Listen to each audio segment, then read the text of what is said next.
Assalamualaikum warahmatullahi wabarakatuh. Salam sejahtera bagi kita semua. Saya berterima kasih atas bantuan, kesempatan, kesehatan yang diberikan Tuhan kepada saya.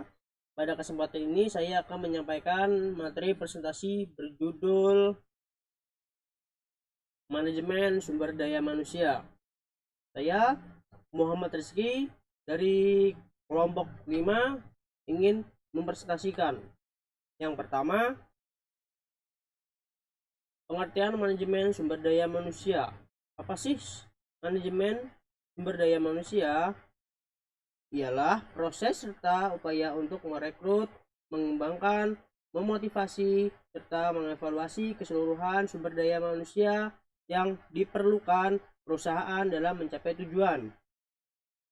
Yang kedua, tujuan manajemen sumber daya manusia.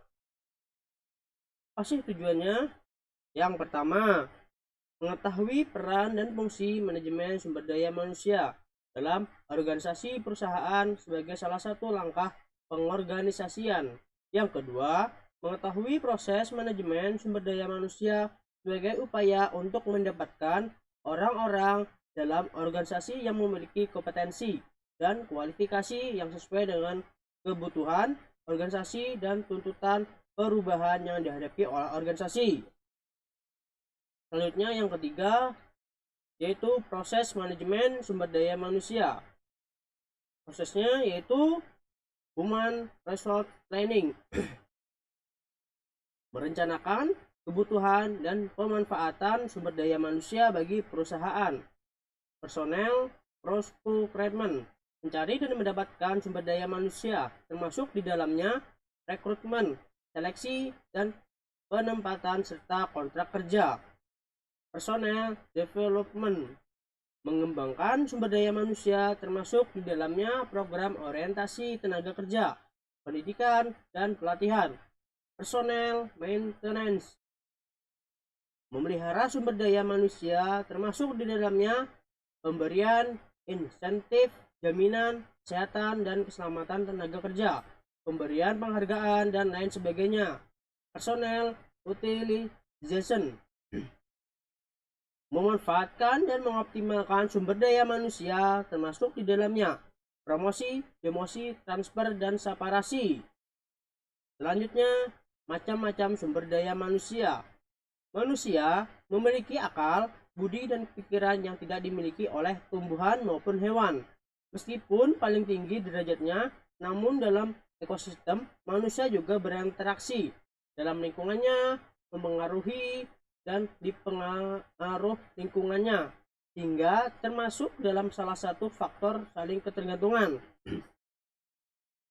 Sumber daya manusia dibagi menjadi dua, yaitu yang pertama, manusia sebagai sumber daya fisik. Ialah dengan energi yang tersimpan dalam otot-ototnya, manusia dapat bekerja dalam berbagai bidang, antara lain bidang perindustrian, transportasi, perkebunan, perikanan, perhutanan, dan peternakan. Yang kedua, manusia sebagai sumber daya mental. Ialah kemampuan berpikir manusia merupakan suatu sumber daya alam yang sangat penting karena berpikir merupakan landasan utama bagi kebudayaan. Manusia sebagai makhluk hidup berbudaya mampu mengolah sumber daya alam untuk kepentingan hidupnya dan mampu mengubah keadaan sumber daya alam berkat kemajuan ilmu dan teknologinya. Dengan akal dan budinya, manusia menggunakan sumber daya alam sebagai penuh kebijaksanaannya.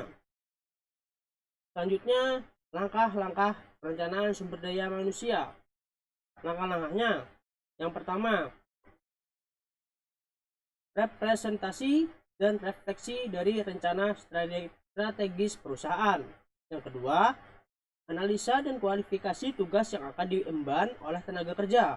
Yang ketiga, analisa ketersediaan tenaga. Yang keempat, melakukan tindakan inisiatif. Dan yang kelima, evaluasi dan modifikasi tindakan.